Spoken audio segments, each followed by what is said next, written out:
witwa ndiho uri rubasha ushoboye byose nawuhanye nawe. Tugushimiye uyu munsi mwiza uturemeye w'inyongezo uduhaye, kuko hari benshi batakibukwa cyangwa hari abakiri kwibuka ariko babariwe amasaha n'iminsi. Tugushimiye ko tucyumva ijambo ryawe kandi tukirebesha amaso yacu n'ubwenge bwacu bukaba bugikora neza. Ushimwe kandi uhabwe icyubahiro. Kristo Yesu, nsengeye umuntu wese ugiye kumvira ijambo ryawe, mube hafi, fungure data Kristo amaso ye yo kwizera, arebe kure, abone ko uri kumwe nawe uyu munsi. Uhindure intekerezo ze, mukure mu marira ari mu aka kanya, umuhe umunezero wo guturukaho. Ku ijambo ryawe riravuga ngo umunezero utanga uzana amahoro n'ibyishimo kandi nta mubabaro wongeraho. Urakoze. Amen. Ndagushimiye inshuti yanjye wowe aho uherereye hose, reka nkubwire ngo Imana iguhe umugisha. Nk'uko ijambo ry'Imana ribitubwira mu gitabo tugiye gusoma uyu munsi, reka dusome ijambo ry'Imana dusanga muri yo ibice 14 ku murongo wa 7. Turasimbuka hepfo gato dusome no ku murongo wa 9. Avuga ngo rega haracyariho ibyiringiro yuko igiti iyo gitemwe cyongera gushibuka kandi kikajya kigira amashami y'ibitontome. Iyo cyumvise amazi cyongera gushibuka kikatoha nk'igiti kikiri gito.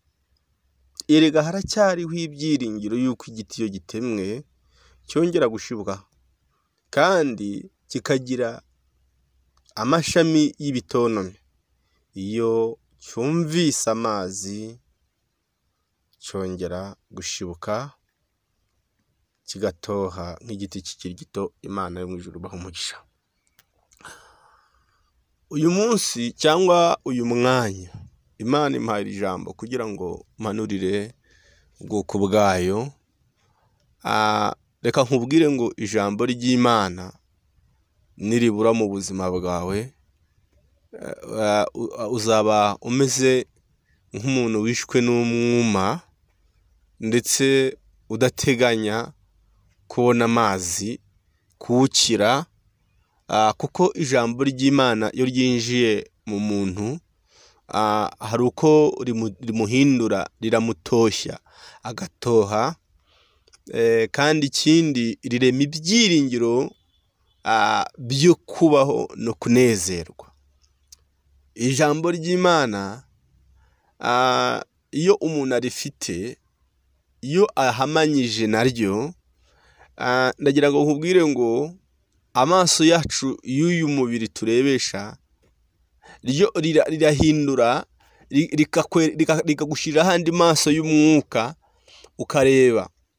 Ibi hari aho nabibonye ubwo umugaragu w'Imana witwa Elisa, ingabo zamuteraga, hanyuma umugaragu witwa Gehazi akazibona, yamara kuzibona akirukanyira kuri shebuja akamubwira ati databuja turapfuye kuko dutewe n'ibitero, nta mbaraga dufite, nta bubasha dufite bushobora kuba bwashobora kurwanya bariya, ahubwo niba hari icyo dukora tugikore kuko turangiye. Akibibwira Elisa, ngo Elisa ntiyahungabana, ntiyanatitira, ahubwo aratwenga. Biri ijambo ry'Imana yatubwira ngo nuko ngo Elisa abonye ubwoba bw'umugaragu we. Haleluya. Ahari birashoboka ko Gehazi yatekereje ati si uyu mugabo ubundi yari ategereje kwiyahura, ko mubona ibyo mubwira ibyo gupfa nkabona ntacyo bimubwiye. Uyu mugabo aho ntashobora kuba we n'ubundi ubuzima bwo mu isi bwari bumurambiwe. Ngewe nkaba nibwira ngo ndimo ndabwira umuntu yuko atabara ubuzima cyangwa yiheba kandi agifite we n'ubundi yishakiraga gupfa. Nta kindi kintu na kimwe cyatumaga Elisa akomera, nuko yari afite ijambo ry'Imana muri we, ryamuhaye andi maso, rimwereka ingabo zimuzengurutse. Ari nacyo cyatumye abwira Uwiteka. Haleluya. Ngo abwira Uwiteka, amubwira ati Mana Uwiteka Nyiringabo, ndakwinginze mfasha ukore ku maso. Uyu munsi Imana igukore ku maso nshuti yanjye, Imana igukore ku maso, ukore ku maso umugaragu wanjye Gehazi, kugira ngo arebe ingabo zituzengurutse, arebe uturwanirira uko angana, arebe ubutware twebwe abiningiye umwami wacu Kristo dufise, arebe intwaro dufite. Ngo nuko Uwiteka bikorera Gehazi akora ku maso ye, ngo gikora kuri Gehazi ngo abone ingabo nyinshi, imbunda atarigeze yakabona ku buzima bwe, noneho zo zitameze nk'izabari, ahubwo zo zakumuriro, amafarasi yakumuriro, imyambi yakumuriro, inkota zakumuriro, ku buryo yabonaga uburyo zimeze, n'agasimba n'agasazi ntikari kari kuzitambuka. Noneho ngo akimara kureba ngo yongera ngo amera nk'urota, ngo aravuga ati databuja sinzi ibyo mbona. Hanyuma ngo umugaragu w'Imana amubwira ati ingabo zituzengurutse. Haleluya. Ibyo uri kubona nibyo, kuko ingabo zituzengurutse zirusha amaboko, ntizigereranywa amaboko n'ayaziriya ngabo. Yesu ashimwe cyane. Ndimo ndakubwira, iyo ijambo ry'Imana uryemereye muri wowe, warangiza ukaryizera, rizana ibyiringiro, kuko rirema ibindi bintu, rirema indi si, rirema ahandi hantu, rihindura ibyanze guhinduka, rikuraho imiraba, rigahagarika kandi rigacecekesha intambara izo arizo zose. Dusomye ku ijambo ry'Imana hano rivuze ngo erega haracyariho ibyiringiro yuko igiti iyo gitemwe cyongera kigashibuka, ngo iyo cyumvise amazi ngo kirongera kigagira amashami, kikagira amababi, bivuga ngo kigira imbuto nk'iz'igiti kikiri gito. Yesu ashimwe cyane. Numvise uyu munsi mwuka ambwira ngo nkubwire ngo nubwo ubona bimeze gutyo, impamvu Imana ije kugutabara, impamvu Imana ije kukugirira neza, impamvu Imana ije kuguhanagura amarira, nuko ibyiringiro ufite uyu munsi ntabwo ari ibya so wanyu, ntabwo ari ibya papa wawe kuko akomeye, ko ari generali, kuko ari minisitiri, kuko ari we muyobozi uhagarariye abacuruzi, kuko ari we muyobozi uyoboye ibigo runaka, kuko ari wa wundi ujya hanze akagaruka, kuko ari wa wundi ucukura ibirombe bya zahabu, kuko ari wa wundi ufite ifamu, kuko ari wa wundi ufite amazu menshi. Ibyiringiro ufite ntabwo ari ibya so wanyu, ntabwo ari ibya papa wawe, si ibya muvandimwe wawe, si ibya mama wawe, kuko byose ibyo ngibyo byararangiye.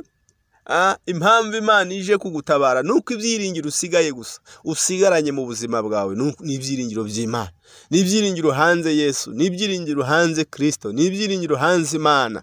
Imana yambwiye ngo niyo mpamvu ije kugutabara. Wowe ugifite ibyiringiro bya papa wawe ntabwo ari we mbwira, wowe ugifite ibyiringiro bya mama wawe si wowe tuvugana, wowe ufite ibyiringiro bya so wanyu ntabwo ari we mvugana nawe, wowe ufite ibyiringiro bya mukuru wawe kuko ayoboye ikigo runaka wizeye guhabwa akazi kubera ko ahari, ntabwo ari we mvugana nawe. Wowe ufite ibyiringiro by'uko inshuti yawe magara ari ihagarariye ikigo cy'imari runaka, ntabwo ari we mvugana nawe. Wowe ufite ibyiringiro yuko inzira zawe zishingiye ku muntu runaka, ntabwo ari wowe. Ndavugana n'uyu muntu wabagerageje bose, yahanze ibyiringiro papa we, ibyiringiro birangira ntacyo abonye. Ahanga ibyiringiro inshuti yabiganye muri segonderi no muri kaminuza ndetse no mu gihugu cyo hanze, kugeza amagingo y'ibyiringiro byararangiye. Warabibonye ko byarangiye, ibyo yagusezeranyije byaranze. Wagerageje kwiringira mama wawe akubwira ko azagufasha, uyu munsi ibyo yakubwiye byararangiye ndetse ntabwo ubona inzira. Wiringiye amafaranga ariko yakuvuyeho ugira ngo ni umuyaga wa serwakira uyatwaye, wari uyiringiye rwose byararangiye. Ibyo wiringiraga ku mafaranga yawe byararangiye. Wari wiringiye ko ufite dogiteri ukomeye uzita ku murwayi wawe cyangwa akakwitaho, kugeza ubwo yaguhamagaye kuvuga ati nta kintu kwizananira, mfite abaganga b'abahanga, ariko abo nabo byararangiye, ibyiringiro byawe byabavuyeho. uyu munsi ibyiringiro usigaranye gusa, haleluya, uyu munsi ibyiringiro usigaranye gusa ni iby'uko Kristo wenyine ari ufite ububasha bwo kugutabara no kugukiza. Rero numvisha umwuka w'Imana mpata kukubwira ngo wowe usigaranye ibyo byiringiro kuri Kristo gusa, wowe ubona ko ahandi ahantu hose byanze, wowe ubona yuko bitagishobotse, Uwiteka yambwiye ngo haracyariho ibyiringiro biturutse kuri we, yuko icyo giti cyatemwe cyakongera kigashibuka, kandi nikimara gushibuka kizagira ibitonome, kizagira amashami y'ibitonome, ngo kizera imbuto. Bibiri ijambo ry'Imana rihasobanura neza ngo kizaba kimeze neza nk'igiti kikiri gito, ntabwo ushobora kuzagitandukanya n'igiti kikiri gito. Yesu nahabwa icyubahiro. Umunsi umwe, reka mbabwira agatekerezo kanjemo. Umunsi umwe umuntu yaguze umurima warumbukaga, wari urimo ibiti byinshi cyane, ndetse byamuhaga amadevize menshi, byahaga umuntu yawuguriye amadevize. Hanyuma ariko amaze kuwugura agira ishyari ry'uko amuhaye umurima urimo ibyo biti, yoherezamo abakozi barawutema. Hanyuma ariko awutema yamaze kwakira amafaranga, atema wa murima wa bya biti arabitemagura, kuko yari amaze kwakira amafaranga, yagiranye kontra yo kugura. Hanyuma arigendera. Ariko umuntu ntiyari mu gihugu, ntiyari aho ngaho aguze, we yaramwizeye gusa, baramugurira. Ariko nyuma aza kumva amakuru yuko uwo yaguze nawe yatemye ibiti yatemye, ariko ntiyabyitaho. Hanyuma nyuma yaho aje asanga ibiti bye byaratemwe kuko nk'uko babimubwiye. Hanyuma aribaza ati ese kuki yatemye ibi? Ariko umutima uramubwira ati tuza, kubera yuko hari ahantu Imana igufitiye igisubizo. Uyu muntu yaraguze uyu murima akeneye yuko azezamwo, niba we bariraga imbuto, yuko azacuruza izo mbuto akagarura inyungu ndetse akiteza imbere.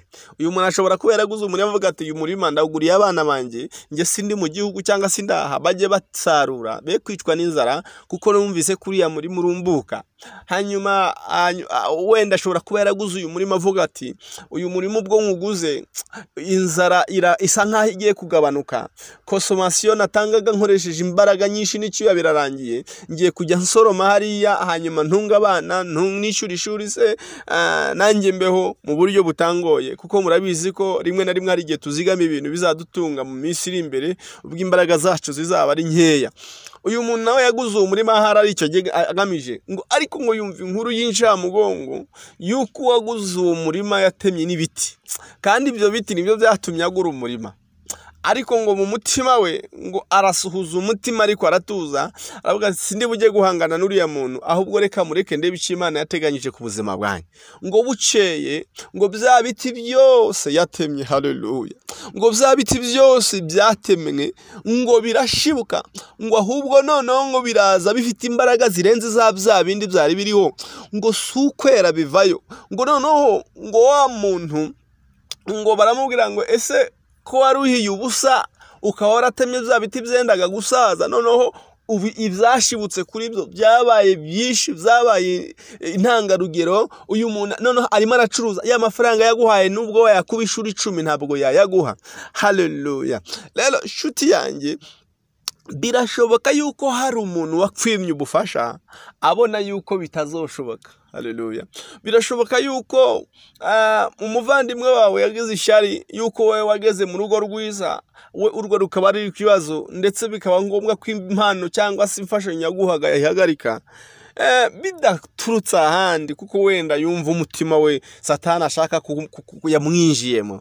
Ariko haracyariho ibyiringiro yuko ibyo batemye bibwira yuko birangiye, haracyariho ibyiringiro bibwira ibyo batemye bibwira yuko bagukenesheje, Uwiteka bivugurura uyu munsi, kuko amahirwe niwe uyakesha. Yesu nashimwe cyane.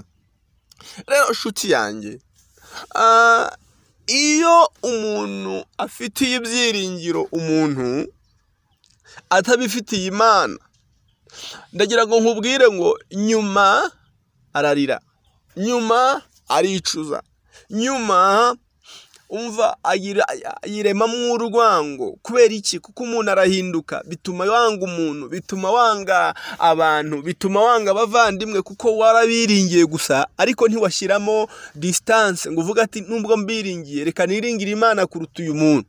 cyangwa niringira Imana impa ibyiringiro biturutse muri bo, ariko ntafashe ibyiringiro byanjye ngo mbyerekeze kuri bo gusa. Yesu nashimwe cyane. Rero ni nayo mpamvu Imana yambwiye uyu munsi, yambwiye ngo hari benshi biringiye abantu ariko byarabahemukiye, ibyiringiro byabo byabaye ipfabusa, ibiti byabo byaratemwe biranarandurwa. Ariko reka nkubwire igiti, reka ngusobanurire ijambo igiti Bibiliya itubwiye. Ubundi igiti iyo gitemwe, igiti iyo gifite amababi, igiti iyo kiri kwera imbuto, icyo giti iyo gifite ikintu bita umuzi, iyo gifite umuzi wacyo, wa muzi ushora hasi mu butaka, kikaba gifite icyo bita igitsinsi, kiriya gitsinsi cyacyo gifatika, gifite imbaraga, nibyo bituma ya mashami abaho, kigatuma imbuto zibaho. Ariko iyo kimaze gutemwa, hari n'abantu, ureka nkubwire, iyo igiti cyatemwe, umuntu watinyaga kucyicaraho, umuntu watinyaga kucyurira, agihagararaho akagishinyagurira. Hari abacyitumaho, hari abakinyaraho, hari abakimenaho imyanda, hari abagiteraho amabuye, hari abagitaramiraho, kubera yuko impamvu kiri gucunaguzwa nuko cyatemwe. Kikiri igiti kirekire cyarindwaga, kikera imbuto ntawagikegeraga, cyari gifite abarinzi. Iki giti cyari gifite gutanga igicucu, umuntu akakijyamo agiye kukihishamo izuba. Ariko kugeza uyu mwanya, iyo kimaze gutemwa, abakirindaga bakivaho, abagishakagaho ubufasha bakireka, kigasigara kikoca, kigasigara cyicwa n'imbeho, kigasigara cyicwa n'irungu mu gihe cyaganirizwaga. Reka nkubwire ngo iyo wicaranye n'igiti ukivugiramo amagambo, nta muntu ugera munsi y'igiti ngo atuze ngo abumbe umunwa. Nubwo utavugisha umunwa, intekerezo ziraza ugasa nk'uganira n'icyo giti. Byose ashimwe cyane. Ariko iyo kimaze gutemwa, nta handi hantu kiba gifite ibyiringiro. Nyiracyo wakibagaraga ahita akihorera, nyiracyo wakirindaga ahita akireka, nyiracyo wa wundi wagisikasiraga ahita ahagarika serivisi yagikoreraga. Kiriya giti bakijugunyaho amacupa, kiriya giti bagitaho amahwa, kiriya giti bakimenaho amazi akonje n'ashyushye. Kiriya giti mbega kiba gifite igisuzuguriro giteye ubwoba, ku buryo nawe iyo ukinyuzeho uravuga ati iki giti kera, gisigirira ku izina, gisigara ari amateka, gisigara uvuga ngo uhanyura uvuga ngo aha hantu iki giti hari igiti twacagaho tukarya, hari igiti cyaturindaga izuba, hari igiti cyiza, kigasigara ari amateka. Ibuka ukuntu kera abantu bacaga iwawe, urumva, ukabagaburira. Ibuka ukuntu kera wari umuntu witangira umuryango, abantu bose bumva ari wowe gusa, bakuvuga mu mudugudu nk'umuntu w'icyitegererezo w'inyangamugayo kubera ibyo wabafashaga. Ariko kuri uyu munsi waratemwe, uyu munsi ibyo wari ufite byararangiye, nta muntu n'umwe ukuvuga. Baragucaho gusa bavuga kwa runaka ndahibuka bezaga amateke, bezaga ibigori, kwa runaka ndahibuka bezaga ibijumba, kwa runaka bezaga amateke, bezaga ibisheke. Ariko uyu munsi niwe muntu usabiriza mu mudugudu, uyu munsi niwe muntu uhinga bikanga, uyu munsi niwe muntu ushora imishinga igapfa, uyu munsi ni wowe muntu abantu banyuraho batunga urutoki. Kera runaka ati nturebe ukuntu ameze kuriya, ati kera basigaye uri mu mateka. Ariko uyu munsi nta muntu wifuza kukwegera. Yesu ashimwe cyane. Uri mu mateka, uheze mu mateka gusa, uheze mu mateka yuko wari uri. Yewe ibyiringiro byawe byararangiye, waratemwe. Wa muntu watinyaga kuza iwawe aza ndetse avuza induru, wa muntu watinyaga gukomanga araza agahonda urugi, wa muntu watinyaga kuza ngo akubwire ijambo ashaka ari kubwira, ndetse agutunga n'urutoki mu mpanga agusunika, akubwira ati ntacyo umaze, akubwira ati bikore nonaha cyangwa umbwire. Mbere ibyawe byaravugaga bikivugira bikakuvuganira, ariko uyu munsi nta kintu na kimwe usigaranye kikuvuganira. Uyu munsi usigaye waratemwe. Yesu nashimwe cyane. Rero gutemwa kwawe, ibyiringiro byawe, nta handi hantu usigaje kubibona, ni kuri Kristo. Wowe rero nshuti yanjye, Imana yakuntumyeho. Yesu nashimwe cyane. Ibuka kera wari umuyobozi uhagarariye ibigo runaka, ibuka abo warihiye amashuri ukiri umuyobozi, ibuka abo winjije mu kazi ukiri umuyobozi, ibuka abantu wagaburiye ukiri umuyobozi, ibuka watije imodoka zawe, ibuka watije imyenda yawe, ibuka watije imyambaro ukiyifite, ibuka abo wakoreye. Ariko ibyo byose byasigaye ari amateka, bakunyuraho bakavuga ati sha uriya muntu kera yaramfashaga tu, ariko wowe ntiyanagufasha, ntiyaguhanura ukamambiri. Uyu munsi ibyiringiro byawe byavuye kuri wa wundi wafashije, bisigariye kuri Kristo. Ese witeguye uyu munsi guhagararana nanjye? Haleluya. Umuntu kukwizera yuko Imana yantumye ijambo kuri we kugira ngo ibyiringiro byawe bigaruke. Uyu munsi uri mu marira, ariko Yesu agiye kongera yufungure umunezero wawe. Uyu munsi urababaye, urarize, urashavuye, ariko Yesu agiye kongera agarura umunezero. Hari abantu bajya bazi ko rero mu isi ari isi y'ibibazo gusa. Reka da, iyi si nubwo irimo ibibazo byinshi, ariko harimo n'umunezero.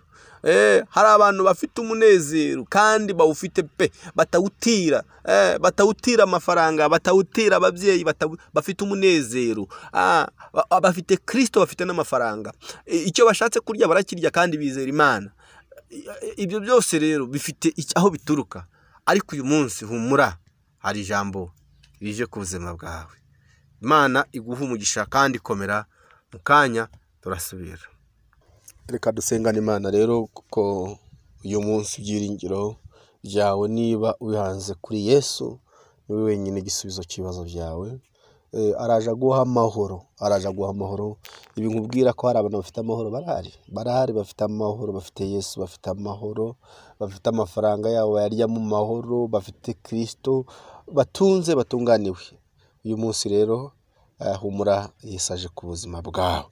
Mana Nyiringabo, uvuga bikaba, utegeka bigakomera. Kiriya giti iyo cyatemwe, ijambo ryawe ryatubwiye ngo iyo cyumvise amazi, kandi data umuzi usobanura kwizera, hanyuma amazi agasobanura wowe Kristo. Iyo umuntu afite kwizera muri wowe, arongera agashibuka. Data, nta handi hantu aba bantu nanjye dushingiye uretse kwizera kuri wowe. Abantu bose twarabiringiye byaranze. Twiringiye abayobozi biranga, twiringiye abadogiteri biranga, twiringiye buri muntu wese. Data, uwo twari dufiteho ubushuti buhagije, uwo twari dufiteho ubumenyi n'ubuvandimwe buhagije, byaranze. Ni wowe wenyine duhanze amaso. Urakoze ko iki giti cyongeye gushibuka, urakoze guhanagura ibesha amarira kuba bakwiringiye gusa. Icyubahiro n'ikibi cyawe mbisabye nizeye we Kristo Yesu, amen. Ni Kwizera Jean Bosco, i Kigali muri Gasabo. Ushaka ko umuntu agufasha gusenga, ushobora kohereza icyifuzo kuri 0785455650. Imana yo mu ijuru iguhe umugisha. Shalom, shalom.